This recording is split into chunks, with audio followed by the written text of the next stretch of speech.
নমস্কাৰ আজিৰ এই ভিডিঅ'টোত মই আপোনালোকৰ বাবে লৈ আহিছো এজৰ কেইটামান গুৰুত্বপূৰ্ণ ব্যৱহাৰৰ বিষয়ে আজিৰ এই ভিডিঅ'টোত আমি জানিবলৈ যত্ন কৰিম এজ আমি এনেকুৱা কি কাৰণত ব্যৱহাৰ কৰিব পাৰো আৰু কোনবোৰ বাক্যত কি অৰ্থত আমি এজ ব্যৱহাৰ কৰা উচিত গতিকে ভিডিঅ'টো খুব ইন্টাৰেষ্টিং আৰু এজৰ বিষয়ে জানিবৰ বাবে অত্যন্ত গুৰুত্বপূৰ্ণ হ'ব আপোনালোকে ভিডিঅ'টো স্কিপ নকৰাকৈ হেকলৈকে চাওক আৰু এজৰ সম্পূৰ্ণ কনসেপ্টৰ বিষয়ে শিকি লৈ আপুনিও আপোনাৰ লাইফত ব্যৱহাৰ কৰিবলৈ যত্ন কৰক সো আহক এতিয়া ভিডিঅ'টো আৰম্ভ কৰো আৰু এইখিনিতে আপোনালোকৰ বাবে এটা বিশেষ ঘোষণা আপোনালোকৰ মাজৰ কোনো লাৰ্নাৰ্ছে যদি অনলাইন মাধ্যমৰ জৰিয়তে ইংলিশ গ্ৰামাৰ বা স্পোকেন ইংলিশ মোৰ হৈতে শিকিব বিচাৰে তেতিয়ালে স্ক্ৰিনত ওলাই থকা নাম্বাৰটোত আপোনালোকৰ নাম আৰু এড্ৰেছ হোৱাটছআপ কৰিব পাৰে এই ক্লাছ জানুৱাৰী 1st উইকৰ পৰা আৰম্ভ হ'ব যদি আপোনালোকে এই ক্লাছটোত এনৰোল হ'ব বিচাৰে তেতিয়ালে আজি আপোনালোকে আপোনালোকৰ নাম আৰু এড্ৰেছ হোৱাটছআপ কৰিবলৈ সমুলি নাপাহৰিব সো আহক এতিয়া ভিডিঅ'টো আৰম্ভ কৰো আমি বিভিন্ন বাক্যত এজ ব্যৱহাৰ কৰাৰ প্ৰথমটো কাৰণ হ'ল যেতিয়া আমি বাক্যটোৰ দ্বাৰা বুজাব বিচাৰো যে G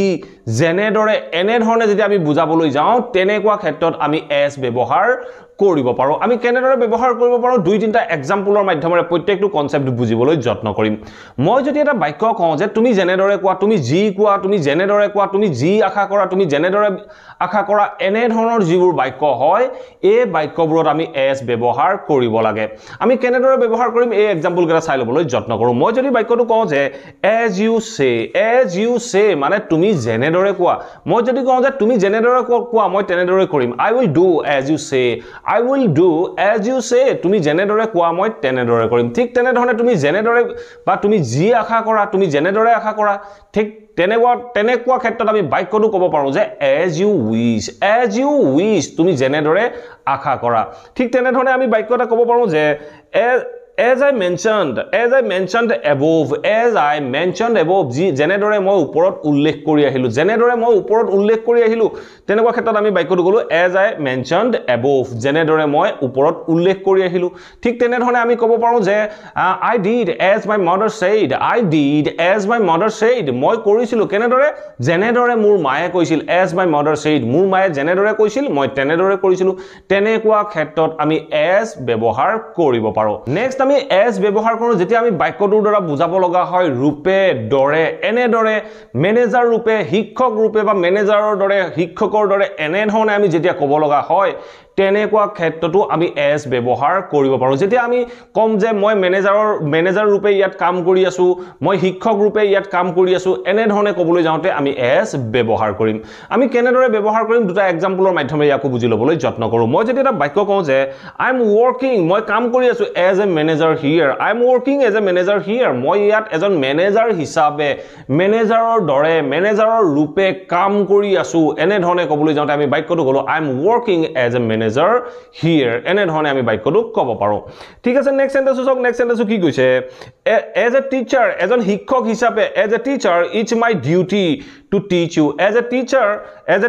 it's my duty to teach you এজন শিক্ষক হিচাপে it's my duty এইটো মোৰ দায়িত্ব to teach you এজন শিক্ষক হিচাপে আপোনাক শিকোৱাটো মোৰ দায়িত্ব বুলি কওঁতে মই বাক্যটো ক'লো as a teacher it's my duty to teach you এজন শিক্ষক হিচাপে আপোনাক শিকোৱাটো মোৰ দায়িত্ব ঠিক আছে নেক্সট এটা এক্সাম্পল চাওক নেক্সট এক্সাম্পলটো কি কৈছে I will help you as a brother এই বাক্যটো চাওক কি ক'লে I will help you মই তোমাক সহায় কৰিম কেনেদৰে as a brother এজন দাদা বা ভাইটিৰ দৰে বা ভাইটিৰ ৰূপে এনে ধৰণে আমি যেতিয়া ক'ব লগা হয় তেনেকুৱা ক্ষেত্ৰত আমি বাক্যটো ক'ব পাৰো I will help you as a brother মই তোমাক এজন ব্ৰাদাৰ হিচাপে দাদা বা ভাইটিৰ ৰূপে সহায় কৰিম এনে ধৰণে আমি বাক্যটো ক'ব পাৰো ঠিক আছে এতিয়া চাওঁ আমি এজৰ 3 নম্বৰ ব্যৱহাৰটো 3 নম্বৰ কাৰণত আমি ব্যৱহাৰ কৰো যেতিয়া আমি কাৰণ বুলি ক'বলৈ যাওঁ যেতিয়া আমি ক'ব লগা হয় যে বৰষুণ দি থকাৰ কাৰণে মই মাৰ্কেটলৈ নাযাওঁ বা মই যাব নোৱাৰিলো এনে ধৰণে আমি ক'ব লগা হয় বা যিবোৰ বাক্যত আমি বিকজ ব্যৱহাৰ কৰো সেই বিকজৰ পৰিৱৰ্তে আমি এজও ব্যৱহাৰ কৰিব পাৰো যেতিয়া আমি বিকজৰ পৰিৱৰ্তে এজ ব্যৱহাৰ কৰিম এই এজটোৱে কাৰণ বুজাব আমি কেনেদৰে ব্যৱহাৰ কৰিম তিনটা এক্সাম্পল আছে এই এক্সাম্পল তিনটা চাই লবলৈ যত্ন কৰক মই যদি এটা বাক্য কওঁ যে I will not go to market এই বাক্যটো চাওক কি কৈছে I will not go to market as it is raining এই বাক্যটো চাওক কি ক'লে I will not go to market মই বজাৰলৈ নাযাওঁ as it is raining বৰষুণ দি থকাৰ কাৰণে মই বজাৰলৈ নাযাওঁ মই বাক্যটো এনে ধৰণেও ক'ব পাৰো যে I will not go to market because it is raining বা because it's raining এনে ধৰণে ক'ব পাৰো আমি বিকজৰ পৰিৱৰ্তে as ব্যৱহাৰ কৰিছো আমি বাক্যটো কৈছো যে I will not go to market as it is raining বৰষুণ দি থকাৰ কাৰণে মই বজাৰলৈ নাযাওঁ ঠিক আছে নেক্সট বাক্যটো চাওক নেক্সট বাক্যটো কি কৈছে he couldn't finish the work as he was sick এই বাক্যটো চাওক কি ক'লে he couldn't finish the work he কামটো শেষ কৰিব পৰা নাছিল কি কাৰণে পৰা নাছিল as he was sick ইয়াৰ অৰ্থ হ'ল বেমাৰত থকাৰ কাৰণে he couldn't finish the work বেমাৰত থকাৰ কাৰণে he কামটো শেষ কৰিব নোৱাৰিলে এনে ধৰণে ক'বলৈ যাওঁতে আমি বাক্যটো ক'লো he couldn't finish the task বা he couldn't finish the work as he was sick he বেমাৰত থকাৰ কাৰণে কামটো শেষ কৰিব নোৱাৰিলে ঠিক আছে এতিয়া চাও আমি থাৰ্ড এক্সাম্পলটো চাও কি কৈছে he didn't inform me as he lost his mobile এই বাক্যটো চাও কি ক'লে as he lost his mobile he তাৰ মোবাইলটো হেৰুৱাৰ কাৰণে বা বাবে he didn't inform me তেওঁ মোক খবৰ দিয়া নাছিল মানে বাক্যটোৰ আমি যদি একেলগে ক'ব যাওঁ তেতিয়া আমি ক'ব পাৰোঁ যে মোবাইলটো হেৰুৱাৰ কাৰণে বা মোবাইলটো হেৰুৱাৰ বাবে he মোক খবৰ দিয়া নাছিল এনে ধৰণৰ বাক্যটো আমি ক'বলৈ যাওঁতে আমি ক'ব পাৰোঁ he didn't inform me as he lost his mobile Next আমি as ব্যৱহাৰ কৰো যেতিয়া আমি বাক্যটোৰ দ্বাৰা যেতিয়া বুজাব লগা হয় এই যেতিয়াটোৰ বাবে আমি when ব্যৱহাৰ কৰিব পাৰো আমি এনে ধৰণৰ বিভিন্ন বাক্য কৈ থাকো যিবোৰ বাক্যত আমি when বা যেতিয়া ব্যৱহাৰ কৰিব লগা হয় আমি এই বাক্যবোৰত কেনেদৰে as ব্যৱহাৰ কৰিম দুই এটা এক্সাম্পলৰ মাধ্যমেৰে ইয়াক বুজিবলৈ যত্ন কৰো আহক মই যদি এটা বাক্য কওঁ যে as we reach the station এই বাক্যটো কি কৈছে as we reach the station the train started moving এই বাক্যটো কি ক'লে as we reach the station আমি স্টেশন গৈ যেতিয়া গৈ পাইছিলো গৈ আমি যেতিয়া স্টেশন গৈ পাইছিলো গৈ the train started moving ট্ৰেইনখন যাবলৈ আৰম্ভ কৰিছিল as we reach the station the train started moving আমি যেতিয়া গৈ পাইছিলো গৈ ট্ৰেইনখন যাবলৈ লৈছিল বা যাবলৈ আৰম্ভ কৰিছিল ঠিক আছে নেক্সট বাক্যটো চাওক নেক্সট বাক্যটো কি কৈছে as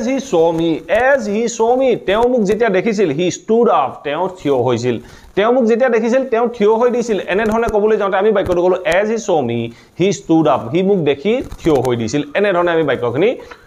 as ব্যৱহাৰ কৰিব পাৰো ঠিক আছে নেক্সট সেন্টেন্সটো চাওক নেক্সট সেন্টেন্সটো কি কৈছে as I gave her a chocolate মই তাইক এটা যেতিয়া চকলেট দিছিলো she took immediately তাই মানে তৎক্ষণাত চকলেটটো লৈছিল এই বাক্যটো চাওক কি ক'লে as I gave her a chocolate মই যেতিয়া তাইক এটা চকলেট দিছিলো she took immediately তাই তৎক্ষণাত লৈছিল মই যেতিয়া তাইক এটা চকলেট দিছিলো তাই তৎক্ষণাত লৈছিল বুলি কোৱা আমি বাক্যটো ক'লো as I give her a chocolate she took immediately Next আমি as ব্যৱহাৰ কৰো যেতিয়া দুটা কাম সমান্তৰালভাৱে চলি থাকে তেনেকুৱা ক্ষেত্ৰত আমি while ইউজ কৰিছিলো এই whileৰ ঠাইত আমি as ব্যৱহাৰ কৰিও বাক্যখিনি ক'ব পাৰো আমি কেনেদৰে ক'ব পাৰো বা কেনেদৰে লিখিব পাৰো দুই এটা এক্সাম্পলৰ মাধ্যমেৰে বুজিবলৈ যত্ন কৰো আৰু এইখিনি এটা পইণ্ট মনত ৰাখিব যেতিয়া আমি while বা as টো ব্যৱহাৰ কৰো ই সদায় দুটা simultaneous action হ'বই লাগিব simultaneous action মানে হ'ল দুটা কাম একেলগে চলি থকা বুজাব লাগিব মই যেতিয়া এটা বাক্য কওঁ যে মই যেতিয়া ৰান্ধি আছিলো মোৰ ওয়াইফে কাহি বাটি ধুই আছিল এই বাক্যটো চাওক মই যেতিয়া ৰান্ধি আছিলো মোৰ ওয়াইফে কাহি বাটি ধুই আছিল দুইটা কাম একেলগতে চলি আছিল তেতিয়া আমি বাক্যটো ক'ব পাৰো as I was cooking মই যেতিয়া ৰান্ধি আছিলো my wife was doing dishes মোৰ ওয়াইফে বা মোৰ পত্নীয়ে কাহি বাটি ধুই আছিল বুলি কোতে আমি বাক্যটো ক'লো as I was cooking my wife was doing dishes ঠিক আছে নেক্সট বাক্যটো চাওক নেক্সট বাক্যটো কি কৈছে as I was watching TV মই যেতিয়া টিভি চাই আছিলো she was listening to music এই বাক্যটো চাওক কি ক'লে as I was watching TV মই যেতিয়া টিভি চাই আছিলো she was listening to music তাই গান শুনি আছিল ঠিক আছে লাষ্ট এক্সাম্পলটো চাওক লাষ্ট এক্সাম্পলটো কি কৈছে as I was sleeping মই যেতিয়া শুই আছিলো as I was sleeping she was sitting beside me এই বাক্যটো চাওক কি ক'লে as I was sleeping মই যেতিয়া শুই আছিলো she was sitting beside me তাই মোৰ কাষত বহি আছিল এনে ধৰণৰ যিবোৰ simultaneous action হয় এই simultaneous action বোৰৰ বাবে আমি as ব্যৱহাৰ কৰিব পাৰো আশা কৰো এই ভিডিওটোৰ পৰা আপোনালোকে নিশ্চয় বুজিব পাৰিলে as আমি কেনেদৰে বিভিন্ন বাক্যত ব্যৱহাৰ কৰিব পাৰো যদি ভিডিওটো ভাল পালে প্লিজ ভিডিওটো লাইক কৰক আৰু সকলোৰে মাজত শেয়াৰ কৰি যাবলৈ সমূলি নাপাহৰিব আপোনালোকে যদি এই চেনেলটো এতিয়ালৈকে সাবস্ক্ৰাইব কৰা নাই প্লিজ সাবস্ক্ৰাইব কৰি লৈ অল নোটিফিকেশন অন কৰি ল'ব মই আপোনালোকৰ বাবে এনে ধৰণৰ ইংলিশ টপিকৰ ওপৰত ভিডিও ৰেগুলাৰ আপলোড কৰি থাকো আপোনালোকে নোটিফিকেশন পাব আৰু ভিডিওবোৰ চাব পাৰিব thank you for watching this video have a nice day